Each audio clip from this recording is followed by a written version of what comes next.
Hotep family, Uncle Jasanel. This is your brother, Pan-African Garveyite. This is Paradigm Shift TV 314. And today we have a powerful show coming up for you, featuring our brother, the Warrior Scholar Metuhotep Jallow. Our brother is going to be coming at us from the angle of Kemetic Spirituality. Why it is we follow it, why it is we believe that it is the superior spiritual tradition for Black people here in America and throughout the African diaspora. We also going to tackle some of these conspiracy theories surrounding COVID-19, aka the coronavirus, whether we believe they're true, whether they make sense to us. We're going to break all that down. Again, it's the Warrior Scholar Metuhotep Jallow, breaking down his science, breaking down his spiritual tradition. We're going to talk about why we believe Kemetic Spirituality is the superior spiritual tradition for Black people. We also going to get into this COVID-19 stuff. Thank you for joining us. Tune in. We got a banger. Peace.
Nearly all religions were brought to people and imposed on people by conquerors and used as a framework to control their minds. My main point here is that if you are the child of God and God is a part of you, then in your imagination, God's supposed to look like you. And when you accept a picture of the deity assigned to you by another people, you become the spiritual prisoners of that other people.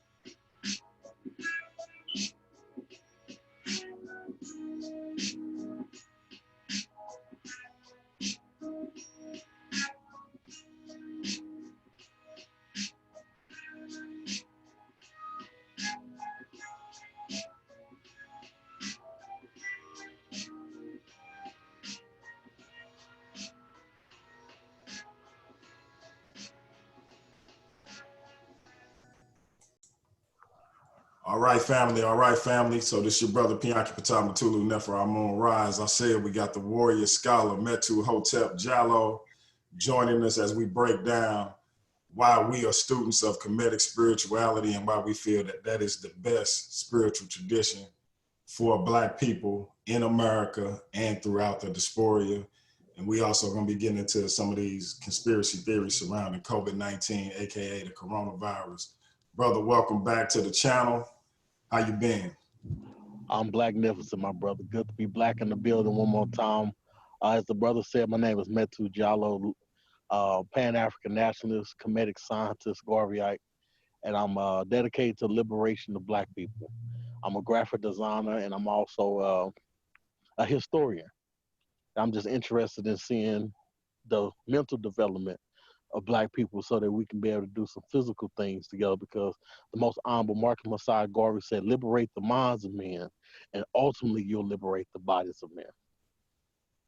Absolutely. And so what I want to do, where I want to start is, oftentimes, when we having these discussions with other from people with people of other spiritual traditions, be it Christianity, Islam, the Hebrew Israelites, Moors, whomever, they always want to know what exactly we believe as students of Kemetic spirituality. And we know that there is a difference between students of Kemetic spirituality, practitioners of Kemetic spiritualities, followers. It all kind of breaks down in these different degrees. I consider myself a student. What category do you put yourself in, and why do you think Kemetic spirituality in particular is the best path for our people today? Well, I'm a student. I've always been a student of our ancient African ancestral traditions because the beauty of it, the authenticity of it, the spirit, the mind, to know that these systems existed thousands of years. It's just like for something to exist for that long and the content in it is still there, that means they went through a process of elimination. So whatever it is in it, it has some good in it. But that's why I studied Kemetic spirituality. But when I started off in Catholicism. I studied the Catholic religion. Okay.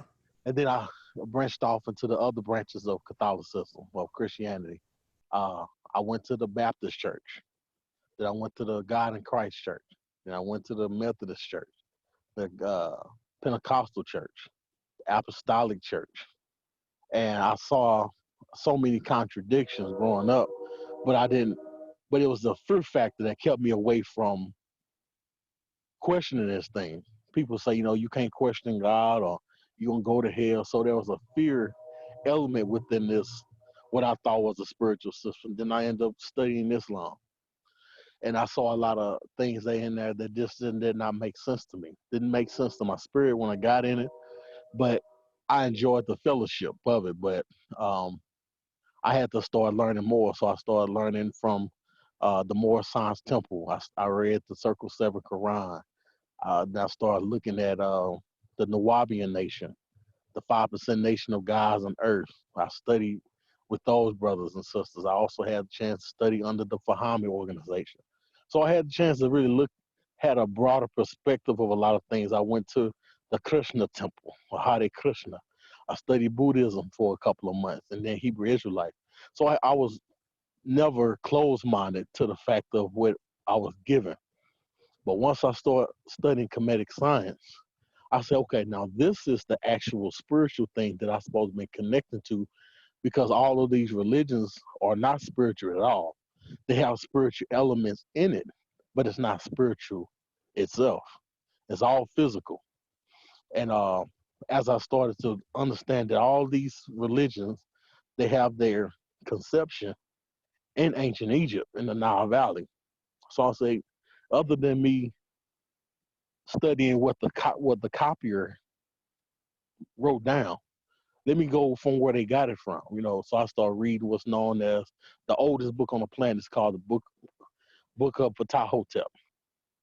Phenomenal reading. I mean, it just blew my mind away. So once I started reading that, it really shaped the person that I am now, reshaped the person I am now, and it's continuing to reshape. And I read the Per Haru, or what's called the Book of the Dead.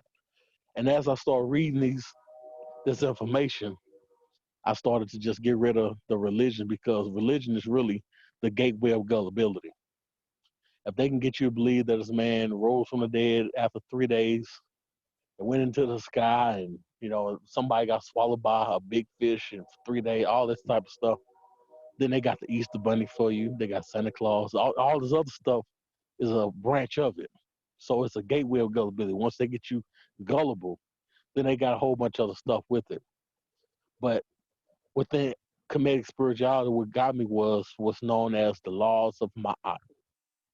The laws of Ma'at is your confessions to truth, justice, righteousness, harmony, balance, reciprocity. So you have to check yourself. So African spirituality is what I call put on your big boy draws system. You have to hold accountability to yourself. See, with Christianity, you can mess up and say Lord, forgive me, or you give your money away, or it's the devil that made me do it. But African spirituality, it holds up to what you have to do. One of the biggest laws of my, it says, I have not slept with a man's husband, a man's wife. And another one says, I have not slept with a woman's husband. So with that, there's a condemnation if you do it. So when you look at the Ten Commandments, thou shalt not kill, thou shalt not, all these Ten Commandments, it does not condemn that. It just tells you you shouldn't do it, but go to church and you will be forgiven. One of the biggest killers in history was Emperor Constantine, the one who etched this thing up from the Giddy up. And on his deathbed, he was baptized and converted to Christianity. So do you think a mass murderer being baptized on his deathbed, converting to Christianity at the end of his life is going to save him? No. But if it's a belief system, then you believe whatever you want. See, the Bible does not condemn the white man of his crimes. It justifies his crime. The laws of Ma'at condemns him. And there's a punishment for that. And I love just to learn and just understand that there's a Kemetic proverb that says salvation is accomplished through the deeds of the individual. Now, that's new to a lot of people. To know that it's your deeds that get you saved, then you correct your deeds. But in religion, all you got to do is just keep coming to church, keep paying your tithes and your offerings and whatever. And that's not no accountability. You have to change your ways. Yeah, I agree with that wholeheartedly. And I think, like, for me, it's the fact that we don't have to sort of we don't have to look outside of ourselves, Right. for God, right? When we transition, we don't have to worry about, oh, I'm going to be in the presence of God. No, we become one with God. If you look Right, at because we never even use the word God. exactly, It's a man-made construct. It's a concept. that, God is a concept along with heaven and hell. It's a concept.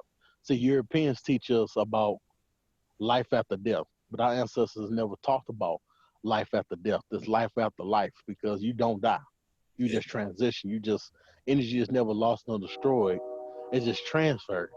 So to understand that you're God, like for an example, let's just use the word God for those that don't understand it, because God is a physical thing. When our ancestors talked about nature is everything. It goes back to the phrase, everything is everything. there it is. And that's a fact. But the thing is, for an example, when you look at knowing that your nature, that you're connected with everything that exists, you don't just throw trash on the ground because you need that ground to walk on. You don't pollute the air that you need to breathe. You don't pollute the water that you need to drink. Everything that's around you helps you in your existence on this plane of existence. Mm-hmm. But the European told us you have dominion. We never said have dominion. We said you have to be in balance with nature. Yep. Because you're one with it. God, according to the European, is outside of nature. So if you look at God, quote unquote, as outside of nature, controlling things, looking down and throwing thunderbolts, I don't know what you're talking about. I don't subscribe to this thing they call a higher power, because everything is connected. Right. I'm connected. I'm a person as a tree. You know what I'm saying? I am a tree as a person. Mm-hmm. I am the ocean as a person. I am every animal that exists as a person. So once you understand who you are, that makes it limited to the things you can do. I go into that a little bit, because one thing that and I'm gonna bring up my brother, the conscious Christian Jerome Green, as well as some other people. They are steadfast in this notion that the people of ancient Kemet believed in multiple deities. Now, you and I both know that is not the case. We know that the people of ancient Kemet believed that there was one being in existence, period. Right? Right.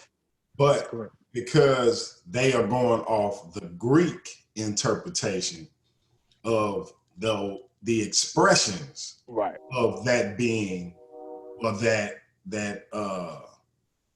nature, so to speak. They have this notion that they believed in multiple deities, and they are so because of the paradigm that they in with this Europeanized Christian motif, they cannot open up their understanding to the fact that they only believe that there was one being in existence, period. Go into that a little bit if you can. Okay. See, the European feels like he's disconnected from nature. So within his belief system, there is a disconnect from God and nature. Our ancestors knew that we're all connected one way or another. So we need each other to be who we are. Nothing is independent of itself. Everything in nature, there's a positive, there's a negative. You know, so there's an up, there's a down. You don't want to be too hot, you don't want to be too cold. You have to have a balance within this thing. So when Europeans that look at things that broke up, you have to look at it from an African lens. We're looking from the lenses of Europeans because Europeans they have this broke. It's like they have this broke up thing, but a lot of their belief system don't work for them. So let me give you a good example. We'll talk about the water. Okay, you got the water, you got the just the elements. They think that is different. All of that is the same. It's one thing that exists. All of it's the same. You know, they don't teach you that math is science. Science is writing. Writing is history. History is chemistry. All of this is one subject, but they got you going to different classes thinking. So that's why so many people can't retain it because you don't know that it's actually one piece. So you don't just like if you got a child who's good at basketball, but they're failing in math. The math teacher should have a relationship with the gym coach because that brother that's standing there making that shot, he's doing the mathematical equation. And then see, there's a concept that someone says. It says, as long as you judge a fish by the way it climbs a tree, he'll live his life as a stupid. Europeans are judging us based off their paradigm. We have a whole different perspective of things. We know that the air is water. Water is fire. All these things help make each other. So when you say that God is this singular deity that's looking down over on people, no, our ancestors knew that the ground, nature does not relegate to just forestry and animals. Nature is the wind, it's water, it's the sky, it's the moon, it's the air, it's everything that exists working together as itself. You know, so I'm not a bee.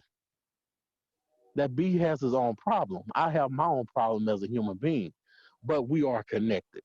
There's no disconnect because those bees help pollinate the vegetables that I have to eat.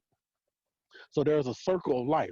So how can you call it a circle of life and understand there's a circle of life, but there's something that's outside of this circle controlling it? Anything outside of this circle is not part of it. That's why in the Bible it says that who correct me, brother, when they said that the guy who wrestled with God, who's that wrestled with God? That was Jacob. Jacob wrestled with God. Later to become Israel. Right. See, now that don't make no sense. You wrestling with God. well, he wrestled with an angel. He wrestled with an angel. Right, an angel of the Lord. But then remember, he came to a place called Penal, and he saw God face to face, and his life was preserved. Remember that? Right. See, all of that is myth. See, the thing is, look at to study the nature of a thing. You got to look at its origin. Europeans coming from this glacial period where it's 100 below zero, where they see the sun, but it's not producing any life for them. So they have to eat each other. They have to eat animals, because they had no vegetation. When they did find a vegetation that had like a pine tree, they would worship a tree. You know what I'm saying? Because that was the only form of vegetation. Then you got the story of Nimrod. You had a guy who had a relationship with his mom. Religion is the deification of a culture. Let me say it again. Religion is the deification of a culture. So whatever that culture is, that belief system is the same. Black people, we think it's different. It's not. The Greco-Roman culture is pedophilia. That's not the only thing, but it's pedophilia. They justify pedophilia. No, So and their god Zeus is a pedophile. They it's don't see nothing powerful. wrong with it. It's powerful that you mentioned that the religion is the deification of a culture, right? Because if I'm not mistaken, was that our brother Dr. Amos Wilson? It's deep because our people who follow these religions don't understand that they are literally worshiping other people's culture. So you worshiping European culture, you worshiping Jewish culture, you worshiping Arab culture. Right. As long as you worshiping those individuals' culture, you are worshiping those individuals. Right. And You they are a don't slave to see that that. individual. They don't see that and they don't understand that. And so you can never truly be free and be truly liberated of those people's oppression, because all of those people are responsible for our ancestors and ours oppression. You can never be free of it if you actually worship those people. Right, because what happens is in these belief systems, force fed to us by invaders, fakers, and fools, there are what's known as VIPs. What is your VIP? Values, interests, and principles. So once you uplift someone else's VIP on a subconscious level, you would never get free from them because everything you do is for their value, their principle, and their interests. I think it was Malcolm X. He said, I forgot who it was, but there was an African proverb. I'll just cover it like that. There's an African proverb that says, in order to defeat an alien culture, you must live out your own. You must know what made you who you are. Well, we wanna have this we all the world type of thing, but that concept is given to us by other people. For an example, you have felines.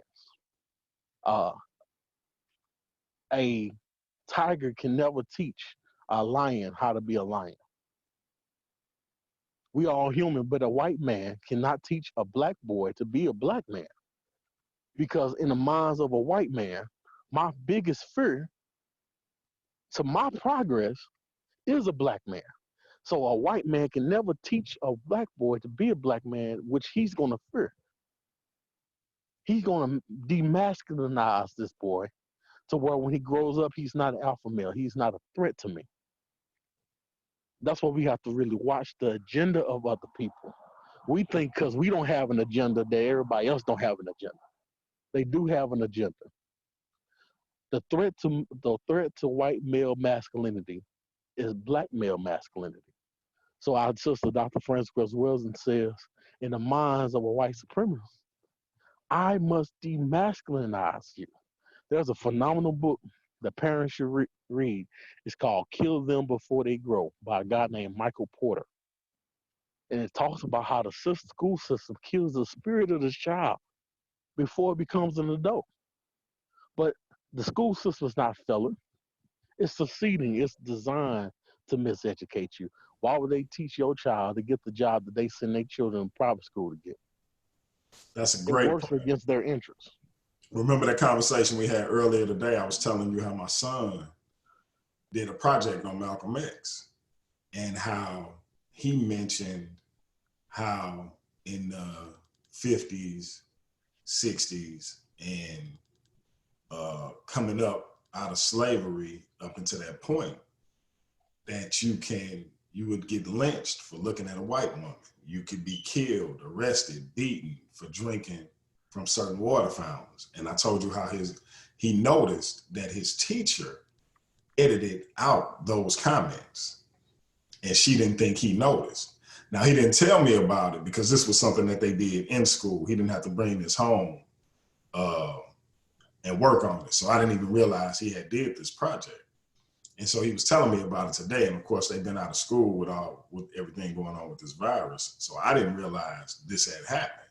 But my point in bringing it up is I feel like I need to address it. And I'm gonna end up emailing this teacher and asking her, why did she edit it out? Because nothing about what he said was untrue. He had a similar thing with his social studies teacher last year when he was in the 7th grade. In the 6th grade. He mentioned when he did a project on Egypt, he wouldn't call it Egypt, he called it Kemet. And the social studies teacher took exception to it, even though we proved that the original name of it was Kemet.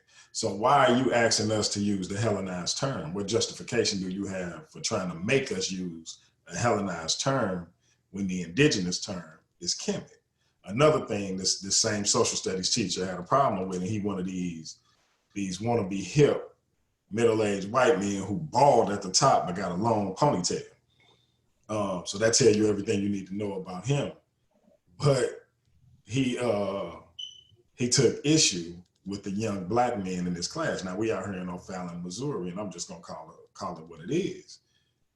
They not used to having a lot of black students. It was just my son and one other black kid. The other black kid transferred out of his class, but I wanted my son to stay in there because I wanted my son and my wife to understand what it is we dealing with out here, because it's not a situation where you're gonna be treated fairly. You're not gonna be treated. This ain't a content or character type of situation. Right. But my point being, my government name is Douglas MacArthur Griffin. And so he mentioned to my son, oh, you're named after the great general. And my son said, yeah, I don't know how great he is because he took all the black soldiers and put them on the front lines during World War II. And so the teacher was like, well, yeah, but that doesn't mean he isn't a great general. My son was like, well, it do mean he's not a great general if he did it just so they could be killed first. He was like, well, I don't think that's why he did it. He was like, that is why he did it. He didn't value their life. Yeah, see, they don't like children to exactly themselves, because it's just like, for an example, you would never have a Jewish child be taught by a teacher to say, hey, ain't you named after the great Adolf Hitler? They're like, wait a minute, what's so great about him? He killed my people. No, but see, that's the same narrative. Exactly. You know what I'm saying? But all you do is just change the face from Adolf Hitler to this other guy. Exactly. But they want us to celebrate their hero, their heroes. It's just like they got the Rhodes Scholarship. A lot of black people get the Rhodes Scholarship, but we don't know the true history of Cecil Rhodes. He was a mass murderer. But when you don't know the history, you're like, oh, I'm happy to get the Rhodes Scholarship. But will you? I would love to test anybody. Give a Jewish child an Adolf Hitler scholarship. Let's see if that child will accept that. This is Hitler scholarship for you to go to school. It's just money. Nah, it's the principle behind it. Why would you? That seems deliberate. It's the principle behind it, like you said. So yeah, let me ask you this. Another thing that we get when it comes to Kemetic spirituality is we get Christians who say, well, the descendants of the ancient Kemetic people, the Coptic Christians, they don't even understand why y'all are so fascinated with ancient Kemet. They discarded that years ago, and they moved on to Christianity. They moved on to something better and something that sustains them spiritually. They don't understand why you would even want to go back to that ancient practice. What do you say to people who say the actual blood descendants of the ancient Kemetic people discarded the traditional Kemetic spirituality for Christianity? And as such, we shouldn't be trying to pick it back up. And then I have a part two to that question. Okay. See, what my thing is, I ask them to do what I always ask Christians and religious people to do: prove it. Prove to me, because that sounds like another belief system. Prove to me. Now, let's just say that these people are saying that. Let's just roll with that. Let's just roll with that concept. There are a lot of things that some of our ancestors did that we should just discard altogether. Like, for an example, risking your life to have a sexual relationship with a white woman. Or just like Crispus Attucks. He was a slave that fought for a slave master. They put him on the front line. They shot him in his penis, and he bled to death. Do you think I'm going to do some mess like that again? Like, okay, he did it. I should do it. No, that was an error in history. I'm not going to repeat an error. I'm going to make a right to this. That's a great point. That's a great point. And so another thing that they say is, well, you got so much. We're primarily from West Africa. How do you skip West African spiritual traditions and go all the way over to Northeast Africa to Kemet? How do you skip where you're originally from? African people are world travelers. We travel the world. Let me finish getting it out, because Okay. this is what we accused of. How do you skip where your ancestors and thus you are originally from, and go all the way over there to Northeast Africa to follow that spiritual tradition when you have your own spiritual tradition, or many spiritual traditions that you could be following out of West Africa, never mind the fact that Africans converted to Christianity starting in Kemet, not by force, but by choice. And this narrative that it was forced on all of Africa is a false narrative. So I know that kind of made it a three-part question, but I'll tackle it all. Tackle all of that if you will. Why do we skip West Africa? That's what we accused of doing, and the narrative, because this is fairly new to me. I've been hearing about this for about a year, that Christianity wasn't forced on Africa the way it's been perceived to have been, that Africans actually converted by choice. And a lot of the slaves, this is what we're being told, that came over during the Atlantic slave trade were actually Christians already. Go. Okay. Now, when the European invasions of Africa happened, a lot of Africans dispersed on their own, and they traveled the world even before the European came.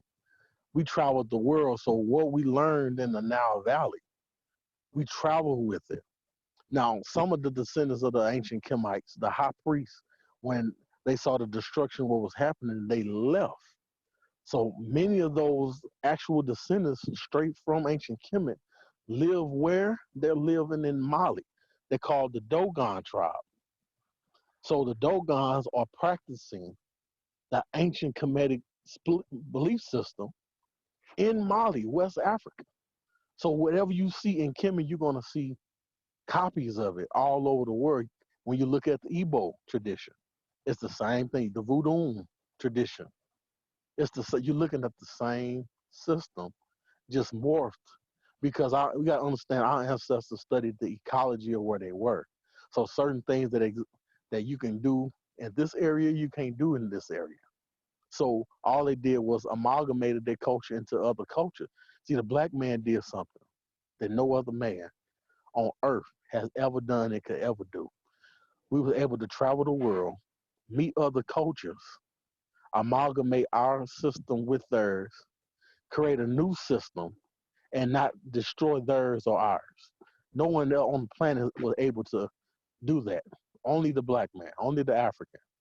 So what you see in West Africa came from East Africa. You gotta understand that the world came to ancient Kemet to learn. You had a school system called Ippirasut, where the world came and they learned and they went all over the planet with that information. With the Greeks and the Romans, when they came, they didn't live, they wasn't there long, and they went back to Europe and they learned. They learned Greek in Africa. There was no Greece when the first Greek person wrote Greek. They learned that in Africa. They learned that in Egypt. So whatever. So, and then even this notion of uh, why we going to East Africa and not West Africa. It's like, okay, why should the Christian just read the Bible when you got the Quran, you got the Torah, you got the Talmud, you got the Zendavest? See, they don't say nothing about the other belief system. You holding on to one, but when I say, you know what, this right here is more raw right here. This is raw. This came straight from black people, the Kemetic science. I'm like, okay, you can study this your whole life. Just looking at the concepts of what we call the laws of Ma'at. If you read those things and you apply them to your life, you will become a better human being. You're not becoming a better human being with the Ten Commandments, because I know people who are still pimps go to church. Killers go to church. There's no condemnation in that. The condemnation comes in when you got to do it yourself. See, the Bible says, "Thou shalt not," meaning you don't do it. Our ancestors said, "I have not." So you checking yourself. What's wrong with a system like that? What's wrong with embracing what everybody else was trying to embrace? Look at all these religions. They was trying to embrace Kemetic spirituality, but they couldn't understand the concepts of it. So they brought their culture in it. The whole concept of a God is an African concept. But other people took what they thought they knew and made something new out of it and enslaved us with it. But we got to peel back the pages of history and look at it and say, you know what, I really appreciate our ancestors for standing up for what they did.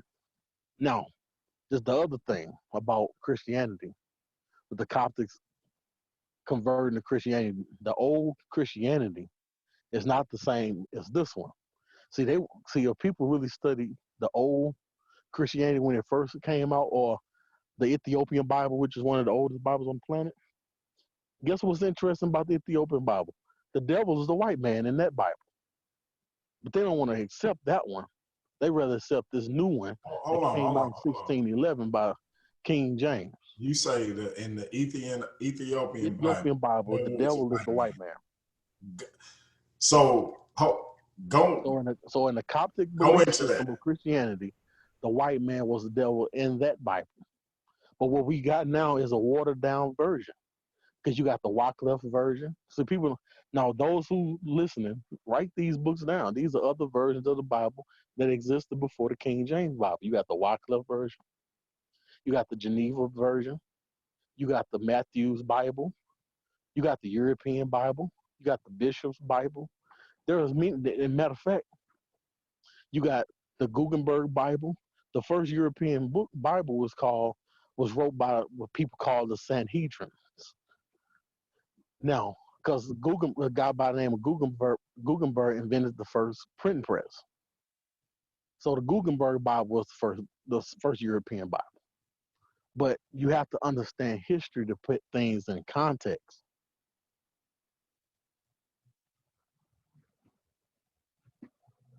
That not the urge, brother? Wow. So So there's actually a little bit of, at least a little bit of credence to what the Hebrew Israelites teach about the white man being the devil, or what Elijah Muhammad taught. I mean, when you just look at the definition of what the Bible says, what the devil is, one who kills, steal, and destroy. Who's the champion? I know black people do it, but who's been a chief shedder of blood? Who's been the biggest thief? Devil is it just simply means a deceiver. To do evil. Am I correct? Or to do evil. Yeah, yeah. Wow, that's interesting. That's interesting. That's interesting. Wow. You once again, you done taught me something new, bro. I always say, just for those who listening, I tell this brother all the time, whenever we have a conversation, he teach me something that I didn't know. And to me, that's the mark of a true scholar. And that's why I call him the Warrior Scholar, because I learn something every time I talk to the brother. So let's touch on this. When it comes to, because most Christians that I talk to, all Christians for the most part, refuse to acknowledge any influence that Kemetic spirituality or Kemetic science may have had on Christianity. Now you and I know better. Whether you like me and you feel that there was syncretism between most ancient cultures, or again, like myself, I feel that not only was there syncretism between most ancient cultures, but I feel like all quote unquote religions, myths, or spiritual concepts are but fragments from the periphery of African spiritual traditions and concepts. In other words, I think Africa influenced everyone within that region.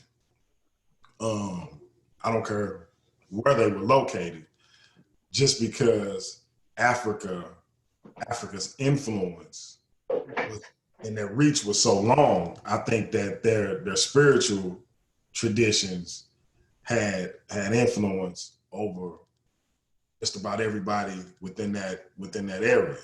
Now that's just my assertion, and I've told people that I got a research paper coming out where I think I back that up. So what's your position on the African influence, particularly the Kemetic influence on the Abrahamic religions, particularly Christianity? Okay, let's look at the 5 books of Moses. Okay, now when the so-called Pharaoh was killing the first newborn boys, where did Moses' mom hide him? That's my question. In Kemet. In the Bible, it says that Moses was learned in the ways of the what? In all the ways. In all the ways of what? The Egyptians. Okay. When he got a wife, his wife was from Ethiopia. Ethiopia. Okay. Why wouldn't that system be within the Mosaic thing? If he was learned in the ways of the Egyptians, as a matter of fact, when he killed an Egyptian, he ran off. So he already knew the whole concept of you shouldn't kill. And where did he run to? He didn't run to Greece. He didn't run to Rome. He didn't run to Spain. He didn't run to Israel. He ran to Ethiopia. So why is it even when Prophet Muhammad of the Quran, when the invaders was coming to the fight against the Muslims, who sheltered Islam and at its conception? The Ethiopians. They went to Ethiopia. Facts. Prophet Muhammad said himself, and I'm paraphrasing, he said, and then his boy was a black man named Bilal. He said, go to Ethiopia where no man is wrong. That's what Prophet Muhammad ibn Abdullah said. And he also made a promise that the people of Islam forsaken the promise of the prophet. He said, Islam would never betray Ethiopia. And look what it has done. It has justified the rape, stealing, killing, murder, and robbing of African people. So if these people are coming back and forth to Egypt, just like when you look at Moses, he parted the Red Sea to free his people. These people walked into Egypt. Why are they leaving out on water? So that's something to think about. They walked in, but yeah, you got to walk. You got to go through all this water to leave. They could have just walked out. But there's a reason for that, you know. But people just have to have a clear understanding of history. But when you believe in these Abrahamic religions, you do not know history. Yeah, it's amazing. You like people don't even know like regular geometry or Right. map, because you just pointed out something that's huge to that myth. They didn't even have to cross a Red Sea. They didn't have to cross the Red, and then even what they call Saudi Arabia, way quicker. Yeah, they didn't have to walk. right? Because even what they call Saudi Arabia, all of that was Northeast Africa. All that was Kim. The only thing that separate that now, when you, as you said, when you study geography, is what's known as the Suez Canal. Yeah. They enslaved hundreds of thousands of Africans to dig that up so that they won't have to circumnavigate the continent to make trades with Asia. Now they can go straight to Asia from through the Suez Canal. But that's still connected to the continent. That don't mean that there's a disconnect. It's still connected because that even in India, it was called the Indus Kush Valley because one of the ancient names of Ethiopia is Kush. The Indus Kush Valley is what we now call India. So you can't tell me those people don't have a connection with Ethiopia when they same garments. They wear the same. They have a lot of the same customs that they got from Ethiopia. See, Nubia is the mother of Egypt. Our ancestors said on what's known as the Papyrus of Nefer that we came from the south where the god Happy dwell at the foothills of the Mountain of the Moon. Mountain of the Moon is what we now call Mount Kilimanjaro. See, even when you look at the language of our ancestors called the Meduneta, those symbols come from Inner Africa. See, there's a concept of Inner Africa was the voice, Kemet was the mouthpiece. So when you see certain lions and other animals on the Meduneta, those didn't come from ancient Kemet. They came from Inner Africa. They brought that stuff in.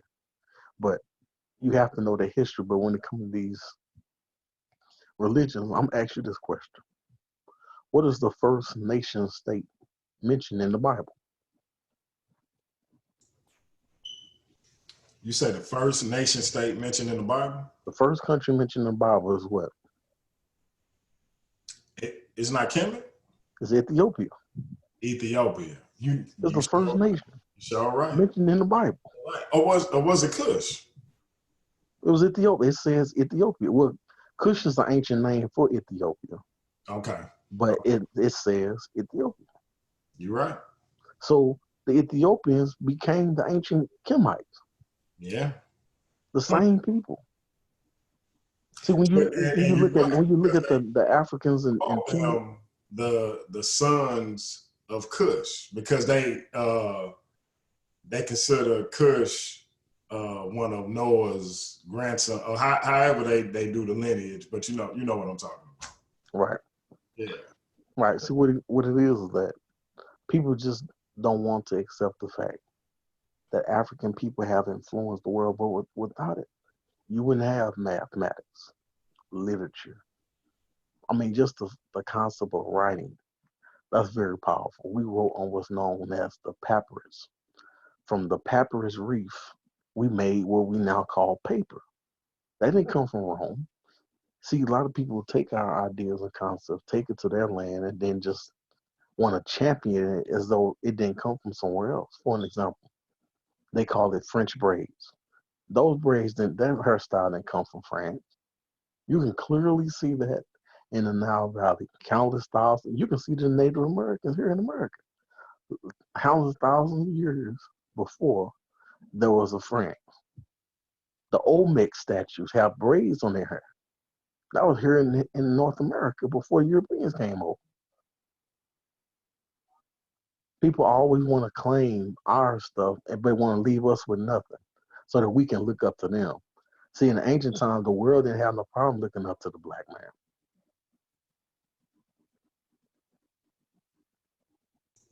Yeah, I always bug out at some of the things that people say. Like my uncle, he a pastor, and he says that the Exodus happened, that they found wreckage in the Red Sea from when the Pharaoh's army drowned.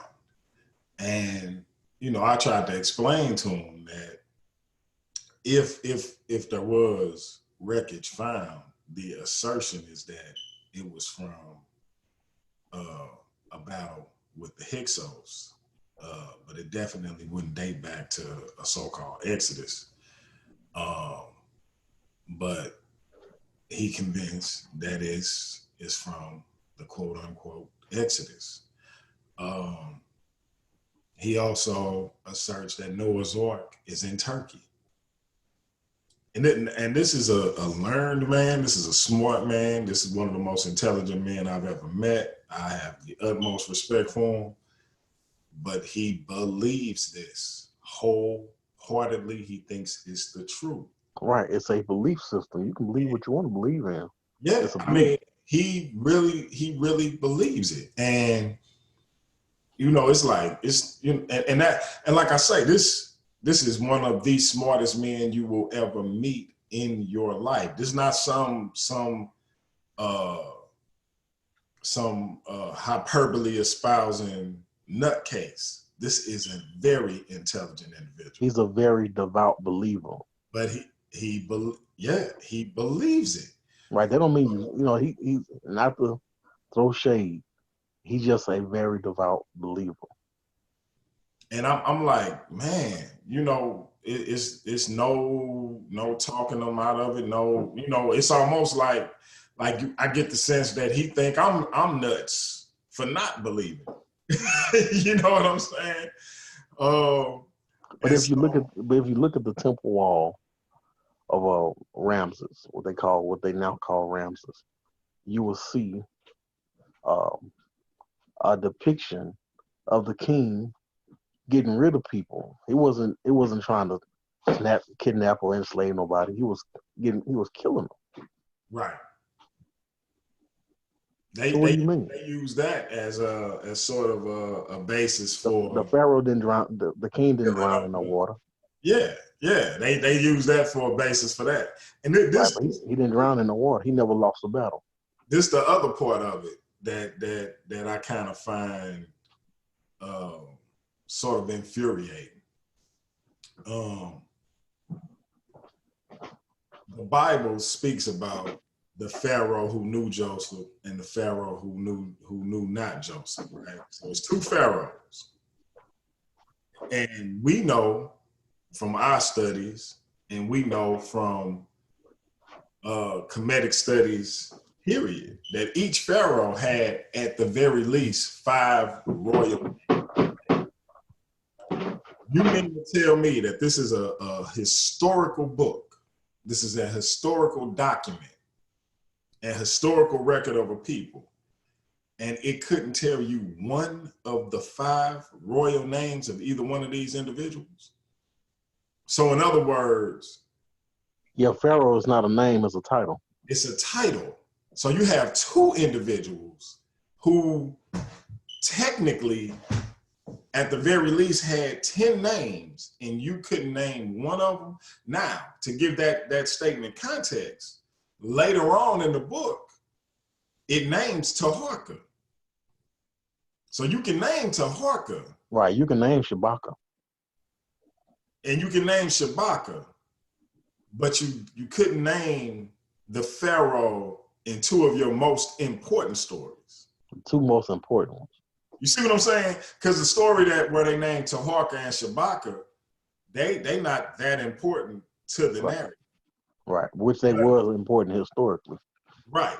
But Joseph's story as a son of Israel himself and Moses' supposed liberation of the people from Kemet or Egypt, as the book calls it, is very important to the narrative. Yet you couldn't name those pharaohs. I find that to be very, very suspicious.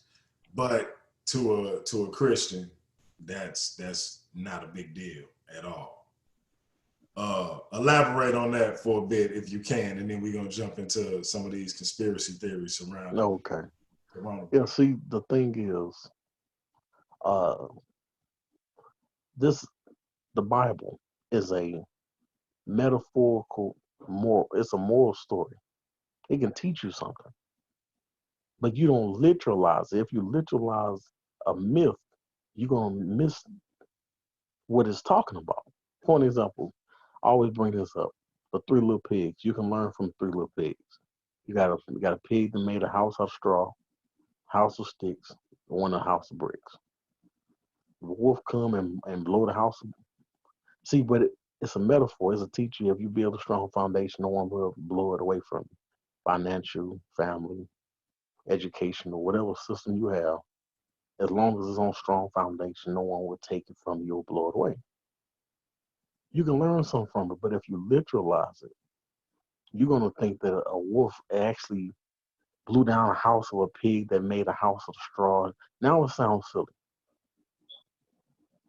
because let's go to the Bible of the story of Moses parting the Red Sea. Now, there was an ancient Kemetic story. This is how the story goes. The king was on the Nile. The women was rowing the boat for the king on the Nile. One of the women, she dropped her bracelet in the water. She was upset, so she stopped rowing. And the king came to her and said, "Why are you crying?" She said, "I dropped my bracelet in the water." So he said, "Okay, no problem." He got his magician to part the Red Sea, dried up, go down there, grabbed her bracelet, gave it back to her, closed the water up, and they went back rowing. Now that's where they get the parting of the Red Sea from. But that was an African story thousands of years before that was a Moses story. Facts. So we got to understand, where did this concept come from? Is what I'm saying. These stories come from other stories that existed prior to.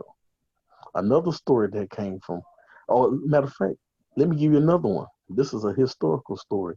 The sister name was, she was from ancient Kemet. She became a queen. Her name was Menkera Neterkerti. Say that. Menkera Neterkerti. Minkara Neterkerti. Okay. It was a real sister. Now, what happened was, one day, she was taking a bath on the banks of the Nile.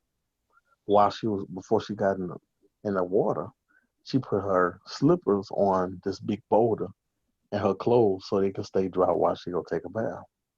So while she was taking a bath, a bird came and took one of her slippers, flew across the Nile, flew across Kemet, and he happened to drop it. And as it dropped, it fell into the lap of a king.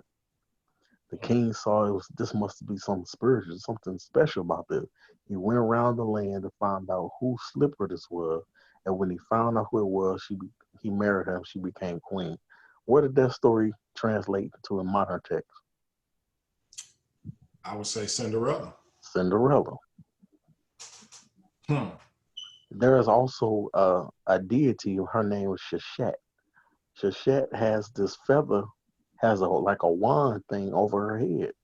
So the whole concept of the fairy godmother comes from Shashat.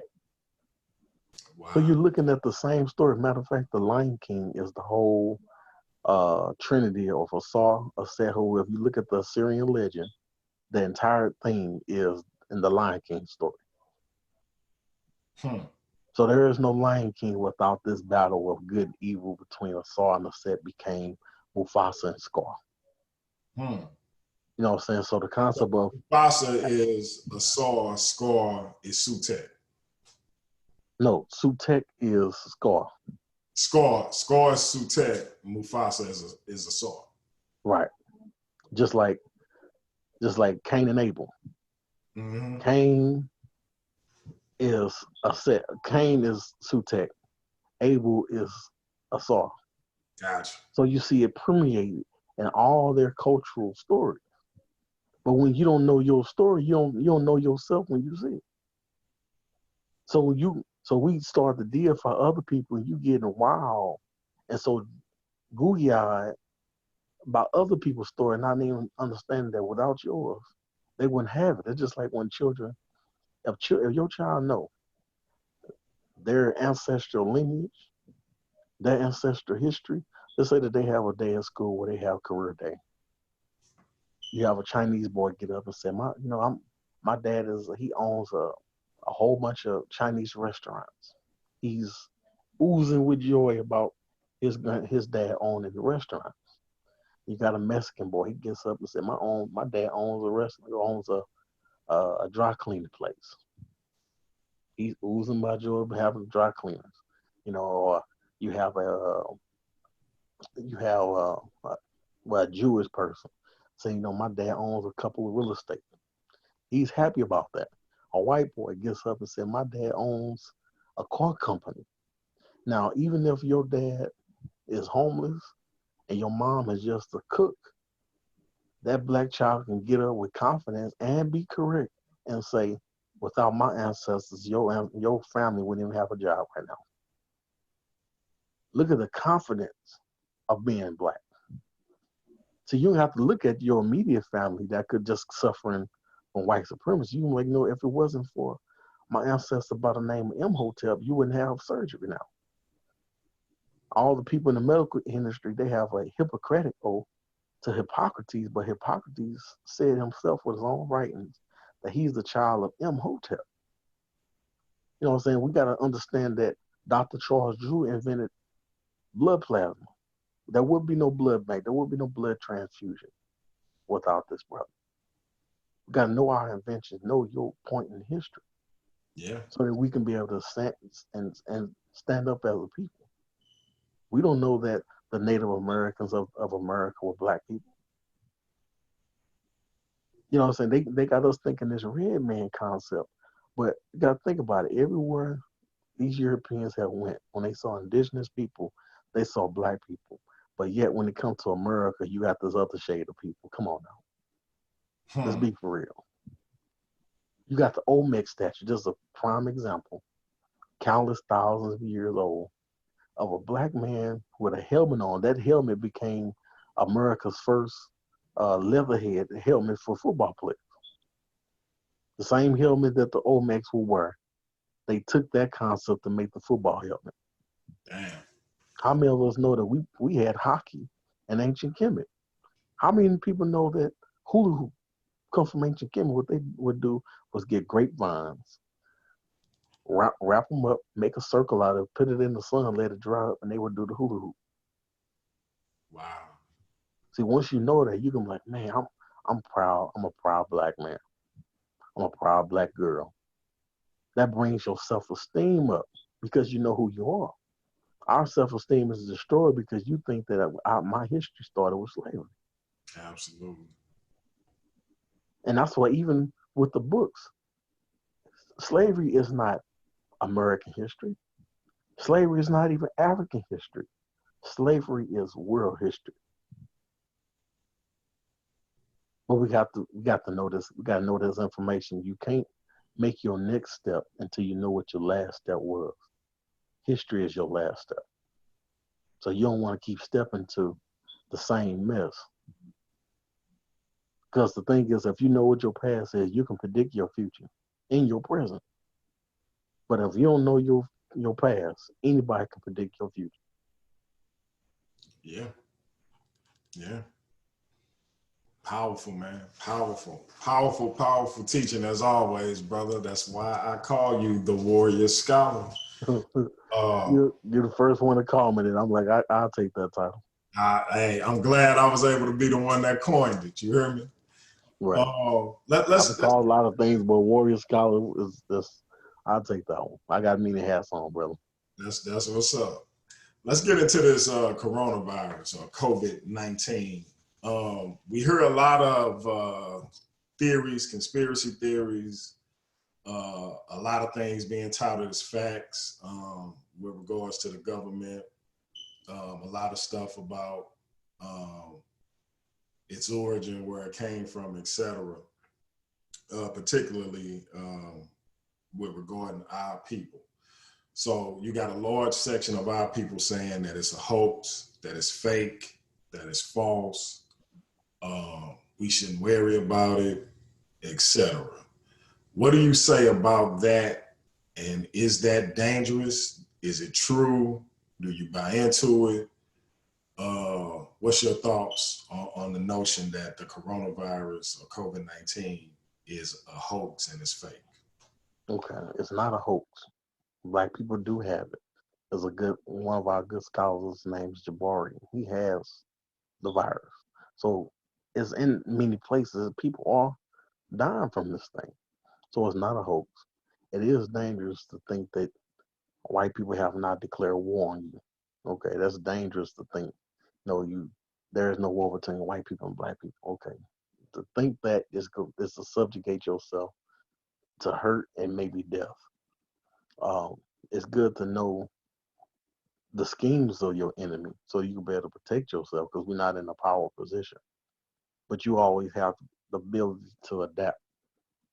Our brother Amos Wilson, as you mentioned earlier, he said we suffer from powerlessness. We have to change that, but that's not going to be that's not going to be a passive transition. But that's a whole nother little show that we can do down the road. But the thing is, it is true. People are sick. People are getting contagious. But I'm kind of worried about the next thing that's coming through because this is really hitting them at a big time rate because they're trying to depopulate us. The European population is at a negative birth rate. There's more dying than being born, and this has been killing a lot of elders. So if it's killing a lot of elders and they're not making too many babies, then that's a problem. So they got to go back to the drawing board. I'm pretty sure they're already in the lab because with the coronavirus, COVID-19, you have an 80% chance of living because they don't tell you about the hundreds of thousands of survivors. They just tell you about the death to make you think that once you get it, you're dead. That's what's making people panic. But stress can kill you too. Okay, stress weakens your immune system. But the thing is,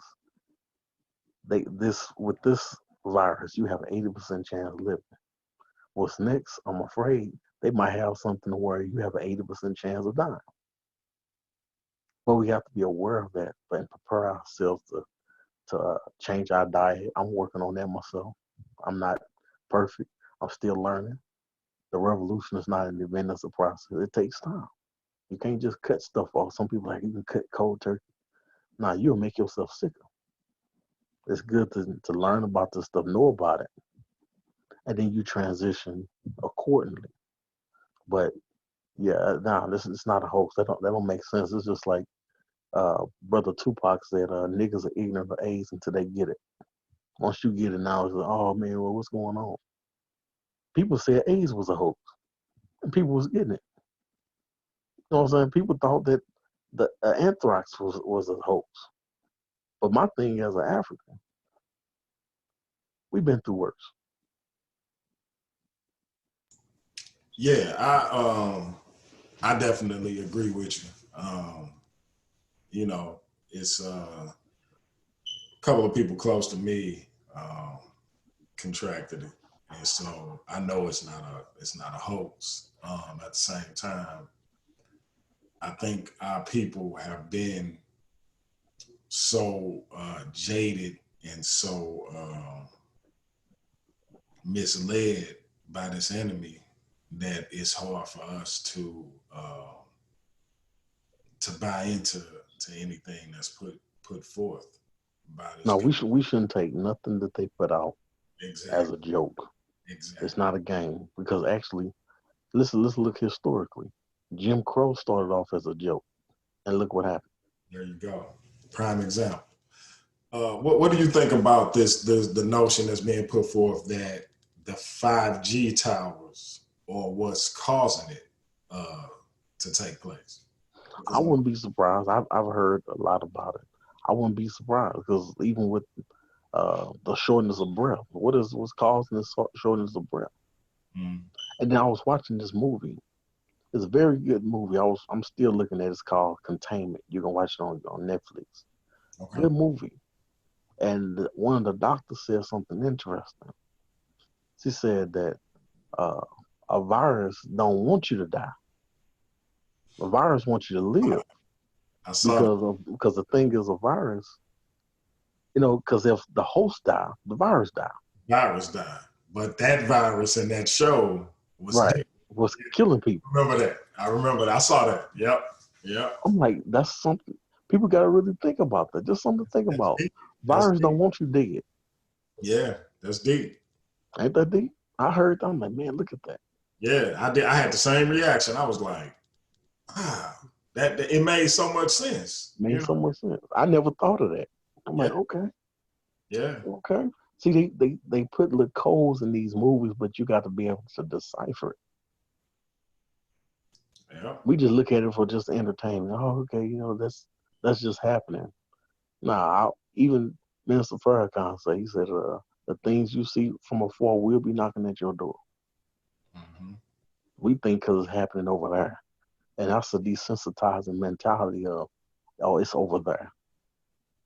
I forgot who said it, but someone said something that had a great analysis. Said, just imagine we in this pool. You got your 5 feet, 10 feet, 20 feet, 30 feet pool. We all relaxing the 5 feet. Well, I know I'm going to be relaxing the 5. I can't swim. I'm 6'1". I'm not getting in nothing taller than me. That's just me. But someone walks all the way down to the 30 feet into the pool and they urinate in the water. You can't say, oh, that's just over there because we over here in the 5 feet. It's in the water. It's in the water.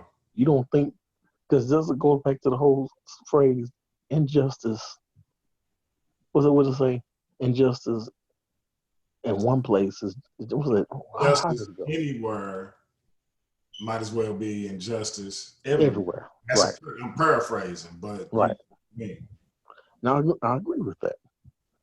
Yeah. We can't look at, okay, just like the announcer just said, someone go urinate in a 50, 30 foot into the pool. You're not down there, but it's in the water that you're in.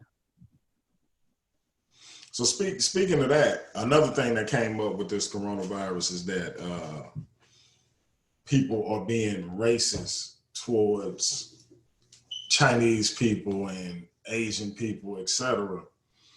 And my position on that was a little bit different because I've never saw, and if I'm wrong, correct me. I've never seen China say, "Hey, America treats Black people, African American people, whatever the subcategorization is, they treat them unjustly. Let's stop trading with them until they start treating those people correctly." I've never seen Chinese people as a whole stand up and take up for Black people in this country.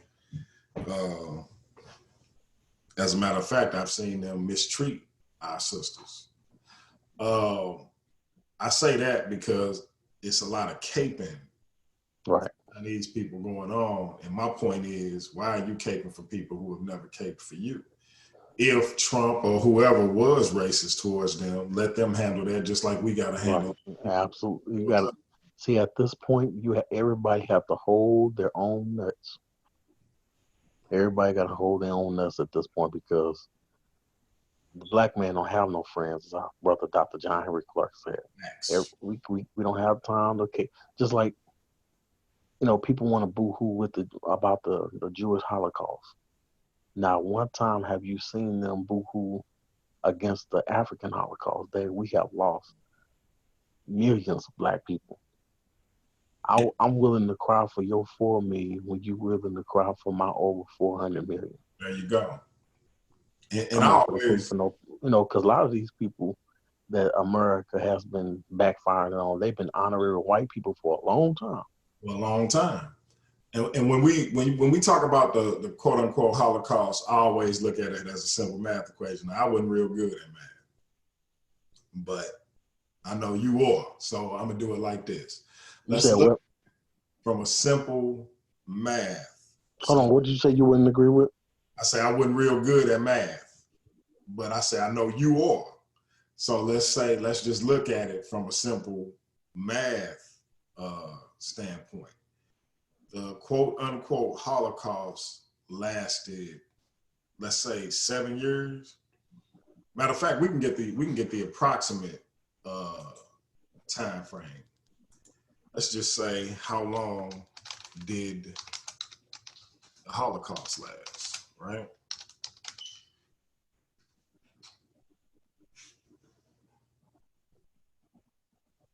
How long did the Holocaust last? And that way we ain't gotta have no hyperbole as to how long it was.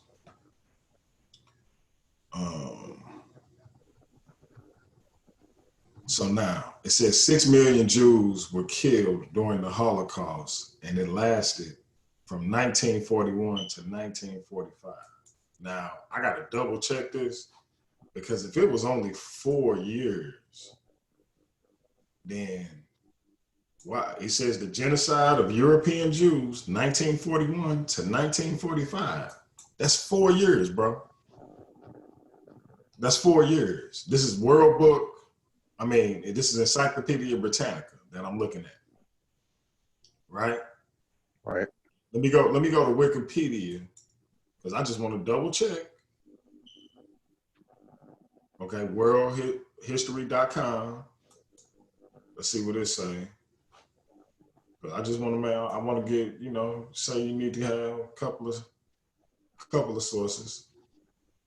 1941 to 1945. There you go. So that's 2 sources. So now that's 4 years. Now we know, I'm gonna ask you, how long did the African Ma'afa last? Okay, the African Ma'afa started in Africa. Okay. Long before, because you can always just add it up.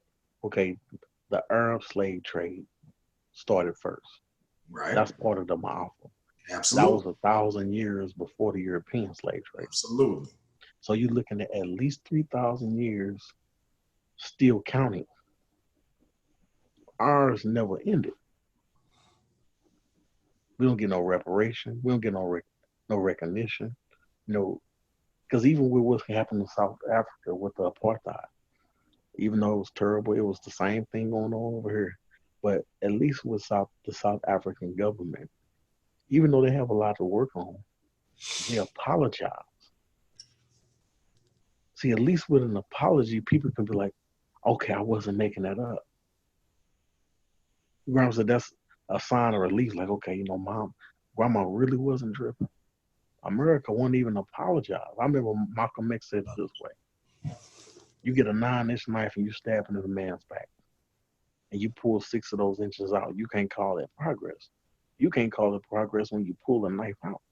Progress is when you begin to heal a wound, but they won't even admit that they stabbed you. Exactly. We didn't do nothing. We wasn't there. My ancestors didn't do it. I wasn't there. You're not a slave now, but you're still benefiting. America's wealth is built off the enslavement, the free labor of Black people. Absolutely. They still benefited from it now. So you don't have to be there, but you're still benefiting from it. It's like of your great-great-grandfather stole my great-grandfather's house. And I found out about it. I'm like, hey, man, that's really my house. And you decide to still stay in there, you much as wrong as your great-great-grandfather who stole it from me. Absolutely. You're still wrong. You don't want to give it up. Now you know the truth. You say, well, I didn't do it. Well, then get up. They don't want to do that. Exactly. They don't want to do that. And so this is my thing when it comes to caping for China and all other people. stop caping, black people I'm talking to, stop caping for people who ain't never caped for you. If those people stood up and stood for you in your times of need, have at it. If that country stood up for you and took a stand against America in the name of defending you and what you were going through, have at it. But they ain't never did that, so you can shut up talking to me about racism against China or any other country, until those countries and those people stand up for you. That's all I got to say about that. So basically, brother, in closing, I want to say personally, when it comes to Kemetic spirituality, for me, the reason I feel that it's superior to these other spiritual traditions is quite simply because it is the grandfather of all spiritual traditions. We can find remnants of Kemetic spirituality in all of these other spiritual concepts. And at the end of the day, we know that Kemetic spirituality, in essence, lets us know that we are divine. Not only that, I like to add this to it as well. Go We for it. owe it to our ancestors to find out what they were allowed not, or they weren't allowed to know. It was illegal for them to read, right? So everything that was illegal for them, we owe it to them to know that. Why they didn't want to teach you that? Why didn't they want? There's a reason why. Is you owe it to your ancestors to figure out. No, just like we're the owners of this land. We're aboriginal to America. We're aboriginal to the planet. Absolutely. We're a solar people. We're aboriginal to the cosmos. We owe it to our ancestors to do our due diligence and find out what it is that they weren't allowed to learn. Yeah.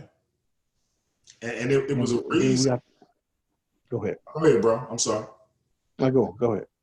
No, I was just going to say, it was a reason why they went out of their way to extract the African out of us. Right. And to implant the European into us. It was a reason why, to reference pop culture and go to roots, whether or not you believe that story was a true story or a work of fiction or not, the concept of turning Kunta Kinte into Toby was something that we know was done on an everyday basis. No, you're not whatever your African identity was. You're going to be this new Europeanized person who we want you to be. Absolutely, because the thing about it is for them to do that. Right, and one of the reasons why is because your name was your purpose. So once you change a person's name, you change their purpose. You change their whole trajectory. For example, Tutankhamun, King Tut. Tutankhamun means the living image of Amun. So if you change Tutankhamun to Jeffrey, and Jeffrey is a slave, you change his whole trajectory of being the living image of God to being a slave. Absolutely. You became a Christian. Oh, I want to say this as well for those who's listening. You became a Christian and a slave at the same time. Yeah. And that's why most Africans that came over here, they weren't Christian. A lot of them came in, they were Muslim. Because of Arab slave trade. Don't tell the woke church or the conscious Christians that, because they say most of them came here as Muslims. They was already Christians, but that's a show for another day, because I think we need to confront that topic, because that's something that I vehemently disagree with. But that's why it's so important for us to re-Africanize ourselves. That's why I think I consider him my master teacher. I know you do as well. Chief Saber Amari Seneferu of the Temple of Het Heru. And one of the things that he did shortly after meeting me was illustrated. Also, Queen Mother, Eni Tere Kitty Heru, they both emphasize the importance of having a sacred African name and re-Africanizing yourself and reclaiming that name. When you broke down the importance of one's name and your name being your purpose, that's why they emphasized how important it was to practice Sankofa in that way, as well as your spiritual tradition, and reclaim that name. I can continue calling myself Douglas Griffin and practice Kemetic spirituality or become a student of Kemetic spirituality, but without reclaiming that sacred name and having that symbolism that established, it would almost sort of you really can't be respected like that as well. It would undermine it, so to speak. Right. It goes back to one of my master's teachers. His name is Kabaha Wafa Kamane. Yes, sir. Now, he was, for a long time, he was already conscious in the 70s. We was talking about Dr. John Henry Clark personally, him and Chancellor Williams. Now, but the thing is, he said at one of his lectures, somebody pulled him to the side like, man, we really can't respect you like you want respect by us calling you Booker T. Coleman. So he got the name Kaba Hawafa Kamane. Now, Kaba is the spirit and soul in Medunetta. Hiawatha is a Native American Indian who was a black man who united the people in what we now call New York. Kamene means the spirit of Mene, who was a unifier of the first dynasty of ancient Kemet. So he's the spirit and the soul of someone who unifies people. Now, that's his purpose, and that's what he do. What is Booker T. Coleman's purpose? And matter of fact, me and Amari Sneffel talk about it a lot, is that, for an example, I'm not going to say my last slave name, but I'll say the first one. My first name, legal name, is Marlowe, right? I have done more for the liberation of black people, for the community, more as Metuhotep than I ever did when I was Marlowe. It makes my stride a little bit more because I know what I'm talking about.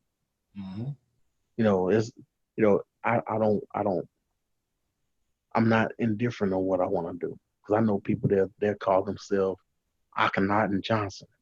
It's like you still holding on to. See, I would rather you be Johnson Akhenaten, because the last name is a slave name. Your mama gave you your first name. White man gave you the last name. Some people still holding on to it. I became Metuhotep Jallow. Jallow means that I'm a Fulani. I am connected to an actual tribe in West Africa called the Fulani tribe. And I'm also connected to the Zulu tribe of South Africa, wasn't really called Azania. Lawazi means he who has knowledge. See, once you look at these names, you're like, man, that's a purpose. Bianchi is a purpose. Absolutely. Shabaka is a purpose. Doug ain't no purpose. Absolutely. Your purpose is to serve other people. Absolutely. It was when I found out, like, I'm like, okay, because my dad, my father, he's named after his uncle. And then, of course, I'm named after him. And then, my father is important to me. I named my son after me. And then you start really, like, kind of delving into the history of the name. And you're like, oh, why did my grandmother name us after this white man? And she didn't know any better, but I do. Right. So again, and so my son has a sacred name. His sacred name is Taharka Haru Matulu. Now, Taharka being the third ruler of the 25th dynasty of Kemet. Haru being the Sky Netcher, son of Asar, and Matulu, of course, meaning in the African Swahili, by any means necessary for the love of my people. And so I'm like, it was important for me to impart that to him since I imported the other name to him. And so I've done the same thing with my daughters. Now, whether they accept those names when they grow up, that'll be their choice. I hope they do. Even if it's not necessarily from a spiritual standpoint, whether it's just symbolically out of respect for me, not that they have to follow the same spiritual tradition that I do, but just to know that they appreciate that I took the time to study and apply those Right, names. because these names is also, our children need confidence. It's a confidence builder to walk around and say, my name is Metuhotep. That's a confidence builder. Now people ask you, what does that mean? Now you got this combo that you can educate people. If I go around, hey, my name is Chris. Hey, Chris, that's a dead conversation. Absolutely. And so I feel like you broke down your name, and I'll do the same. Pianki is a translation of Pi, which was he's actually renowned as the founder of the 25th dynasty of Kemet. His father, Kashta, was actually the one who started the campaign, but he died before he could complete it. And so Pianki actually completed the mission and reestablished Kemet to African rule.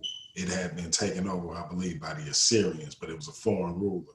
And Kashta decided we must reclaim the land of our family members, of our extended family members, so to speak. And he vowed to do so. But again, he died before he could complete that campaign. And so his son, Pianki, succeeded where his father wasn't able to. Once doing so, he ruled for about 25 years. After that, his brother, Shabaka, took over. And then eventually, after Shabaka, Pianki's son was ready to rule, and that was Taharka. Oh, you breaking up. Can you hear me? Yeah, I want to make sure everybody can hear you as well as I hear you. Okay. And so after Pianki's rule, it fell to his brother Shabaka, and after Shabaka, it then came to his son, who was by that time ready to rule, and that was Taharka.